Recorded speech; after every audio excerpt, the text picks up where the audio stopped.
2045, Europa inicia el año temido, pero nadie se preparó. La Unión Europea aún no se ha derrumbado, pero la maquinaria que la mantiene unida ha empezado a mostrar sus fallas. Las fronteras se endurecen y los gobiernos desafían a Bruselas. La moneda común está bajo presión. Por primera vez, los líderes no buscan cómo arreglar la Unión Europea, sino qué ocurre si no se puede. Este video no predice un colapso. Este es un mapeo de la reacción en cadena. ¿Qué se fractura primero? ¿Qué se reemplaza después? ¿Y qué tan rápido la Unión Europea empieza a ser tratada? Como si fuera opcional o irrelevante. Las advertencias han estado ahí por décadas, pero arreglarlo es difícil. El sistema solo funciona si todos siguen las mismas reglas, y ahora no es así. La Unión Europea es una unión política y económica de 27 países que colaboran en leyes, comercio y normas comunes. Schengen es distinto. Es la zona europea donde ya no hay la mayoría de controles fronterizos internos. Incluye la mayoría de los países de la Unión Europea y algunos fuera, como Suiza y Noruega, aunque no coincide exactamente. Irlanda es parte de la Unión Europea, pero no de Schengen. Noruega, Islandia, Suiza y Liechtenstein están en Schengen, pero no en la Unión Europea. ¿Me sigues? Si buscas una hoja de ruta, comienza viendo cómo una organización maneja crisis. En Europa, el inicio son las fronteras. Durante décadas, las fronteras internas eran casi invisibles y la gente circulaba libremente. Estados Unidos creció rápido, en parte, por ser un gran mercado abierto, pero Europa no es igual, lo que representa un problema. Aquí destaca la zona Schengen. Inició en 1985 con solo 5 países: Francia, Alemania, Bélgica, Luxemburgo y Países Bajos. Al convertirse en ley de la Unión Europea en 1999, Europa se volvió un espacio donde personas, negocios e inversionistas tenían libertad y estabilidad. Sin embargo, Gran Bretaña e Irlanda optaron por no participar.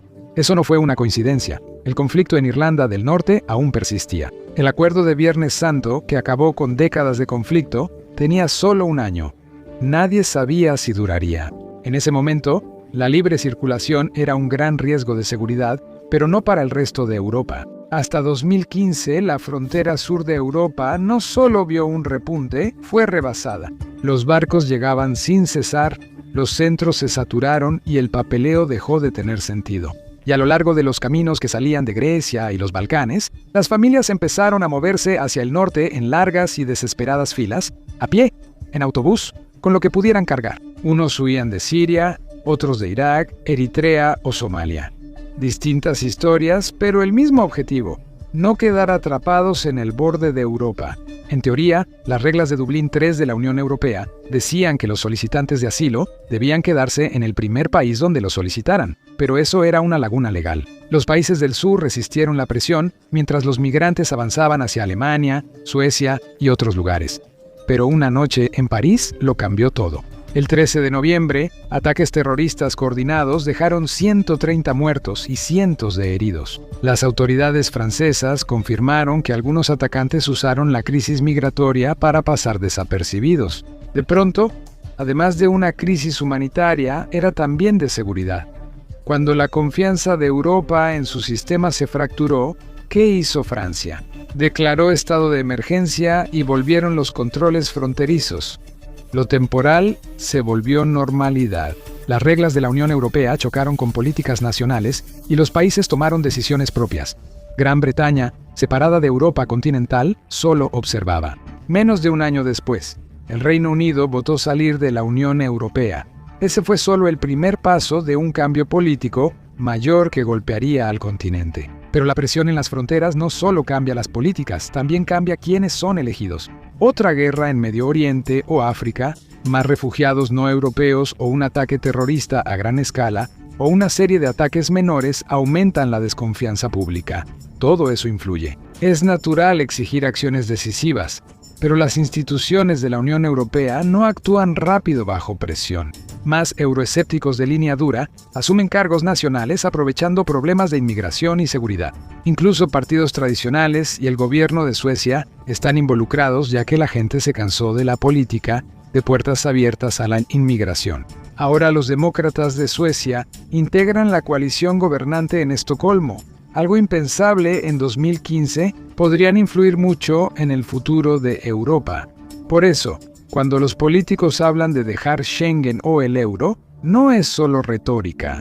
Para entender por qué la Unión Europea tiene dificultades para responder, tienes que entender cómo está construida. La Unión Europea no se considera oficialmente una confederación, pero en la práctica comparte varias características, aunque con diferencias importantes.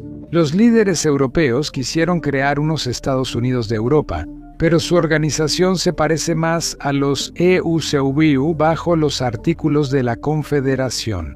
Esto se llama déficit democrático de la Unión Europea. En una crisis, la Unión Europea no puede actuar como un país porque no lo es. No es lo ideal cuando hay un escándalo y la confianza pública se ve afectada.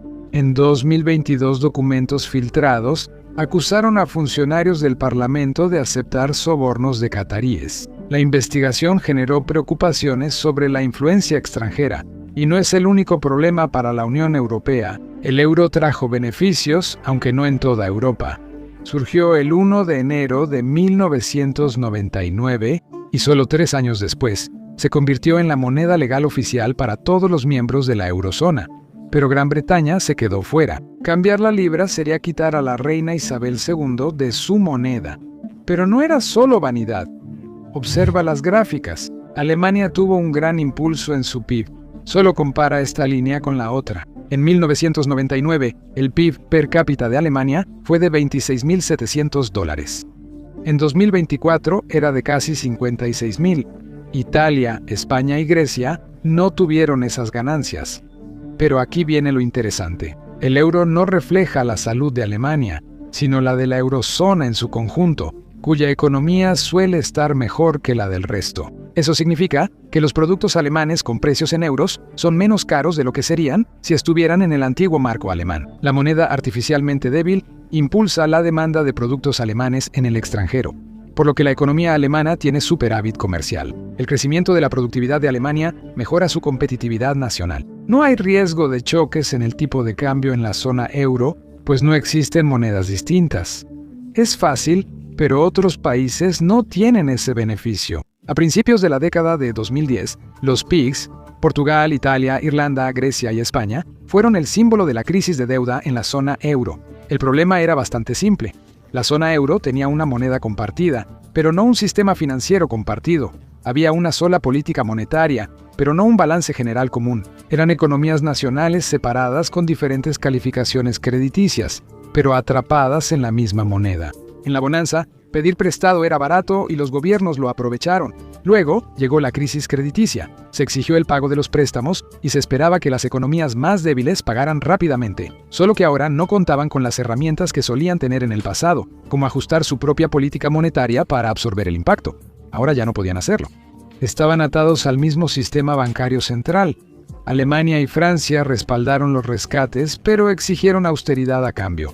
No querían que la inflación debilitara la moneda, lo que expuso brutalmente la división entre norte y sur y alimentó un resentimiento aún presente. Alemania fue la más beneficiada del sistema. Otros pagaron más en recesiones. Los resultados son bastante claros. Si quieres guardar tu dinero en algún lugar, tiene mucho más sentido hacerlo en Estados Unidos. Esto significa que el euro se debilita y la Unión Europea recibe menos ingresos fiscales de inversiones. Además, se suman decisiones energéticas con serias contrapartidas. Europa buscó liderar el abandono de los combustibles fósiles, pero surgieron nuevas vulnerabilidades. Alemania cerró sus plantas nucleares, el gas ruso llenó ese vacío hasta que la guerra en Ucrania destrozó ese plan. Los precios de la electricidad subieron y Alemania, motor de Europa, fue la más afectada. El alto costo energético llevó fábricas y empleos a otros países. La economía alemana cayó en 2023 y 2024. La Unión Europea no falla por una crisis, sino porque los problemas se acumulan. Los choques energéticos debilitan la industria. Una economía más débil significa menos inversión, y menos inversión significa que Europa se queda aún más atrás en la competencia. No puede darse el lujo de perder tecnología. Solo unas pocas de las 50 mayores empresas tecnológicas del mundo son europeas. Mientras tanto, Estados Unidos sigue produciendo gigantes valorados en billones de dólares como Apple, Microsoft, Amazon y Google. Bruselas elige otra solución: el euro digital, que sus defensores ven como conveniente. Los críticos ven otra cosa: un sistema que podría ampliar la supervisión financiera, una billetera digital vinculada a tu identidad. donde las transacciones podrían ser rastreadas más de cerca dependiendo de cómo esté diseñada. Luego, surgen propuestas como la Unión de Ahorro e Inversión, que busca canalizar ahorros privados a inversiones, pero críticos advierten que esto puede trasladar el riesgo a los ahorradores comunes. Ahora, el euroescepticismo ya no es teórico, sino una advertencia. Después ocurre otra crisis financiera o un ataque terrorista en Europa continental, y partidos más populistas y euroescépticos llegan al poder. Alemania apenas evitó que Alternativa para Alemania llegara al gobierno en 2025, pero la tendencia indica que la próxima elección podría ser aún más sorpresiva. Los recién llegados ya gobiernan o pueden forzar a los partidos tradicionales a adaptarse. La Unión Europea responde como siempre, no con reformas ni elecciones, sino con otra conferencia, mientras la situación empeora. Uno de los países decide ignorar a los burócratas en Bruselas y resolver sus problemas. Tal vez siga a Polonia y deje el reglamento de Dublín. Ese es un gran momento, porque cuando un país ignora la ley de asilo de la Unión Europea, la cuestión ya no es el papeleo, sino las fronteras. ¿Qué podría evitar que un país salga totalmente de Schengen? Actualmente, Suecia parece el candidato principal, ya que los demócratas de Suecia siguen presentes. Podría ser un ataque terrorista o un motín. Eso bastaría para que los demócratas de Suecia ganen poder de negociación. Una demanda importante ahora es renegociar la posición de Suecia en Schengen. Con la crisis y la debilidad de Europa, tienen peso y Schengen reacciona más rápido. La Unión Europea no tiene autoridad real para obligar a los Estados miembros por la fuerza. No es como el gobierno federal de Estados Unidos, que podía formar un ejército cuando el sur decidió separarse en 1861. Tras el éxito de Suecia, otros países que reciben migrantes deciden no aceptarlos tampoco. Y mientras esto sucede, Grecia e Italia tienen sus propios problemas con la economía. Ante la inestabilidad, deciden tomar represalias retirándose del euro. Francia se ha inclinado más a la derecha y acepta la invitación para arreglar sus finanzas recuperando el franco. Francia no se va aún, pero la dirección es clara. Supongamos que hay otra recesión económica. Los gobiernos nacionales pierden poder para ofrecer alivio con la política monetaria. La gente empieza a entrar en pánico y a protestar. Y entonces sucede. Uno de los miembros de la Unión Europea cede ante la presión pública y abandona el euro. Los candidatos más probables son los que ya conoces: Italia, España o Grecia. Pero hay otra posibilidad más peligrosa. Francia ha estado en caos últimamente. La deuda equivale al 111% del PIB nacional. Es más baja que la de Grecia, similar a la de España y mayor que la de Portugal. Pero eso es solo la deuda pública.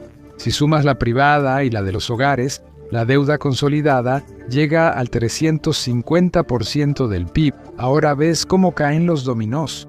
La gente exige cambio y el gobierno cede. Francia, antes un riesgo, ahora es el punto de quiebre. Sin Francia, el euro no puede sobrevivir.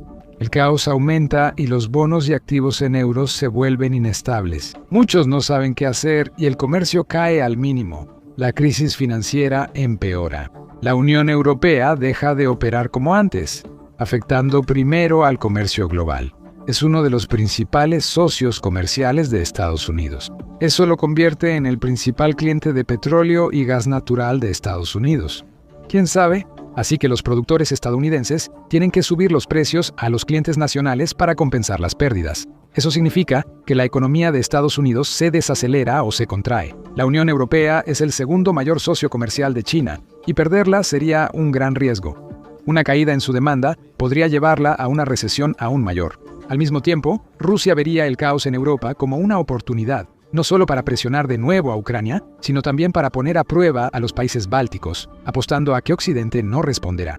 De regreso en Europa, el peor escenario es que la crisis económica derive en inseguridad y la Unión Europea luche por su unidad y seguridad. Entonces, ¿qué hace Europa? Nada como la amenaza de invasión para poner la casa en orden. Europa quizás se una otra vez, aunque de otra forma. Piensa en la Comunidad Económica Europea antes del Tratado de Maastricht de 1992. Zona de comercio. Bien, unir sin mandato democrático ni política económica centralizada es malo. Es una dura lección.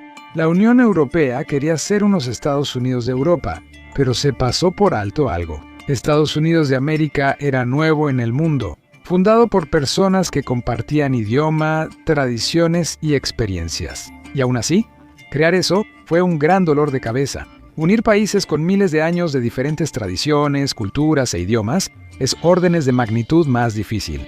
Esto aún es una hipótesis. Hay mucho que perder si colapsa la Unión Europea. Eso normalmente mantiene a la gente unida, pero probablemente se puede hacer una predicción segura. Las instituciones europeas que existan al final del siglo serán muy distintas de las que había al inicio. Gracias por acompañarme hoy. Espero que hayas disfrutado el video y si quieres ver más videos como este, por favor considera suscribirte y activa las notificaciones. Realmente ayuda mucho. Gracias de nuevo, nos vemos en MapPack.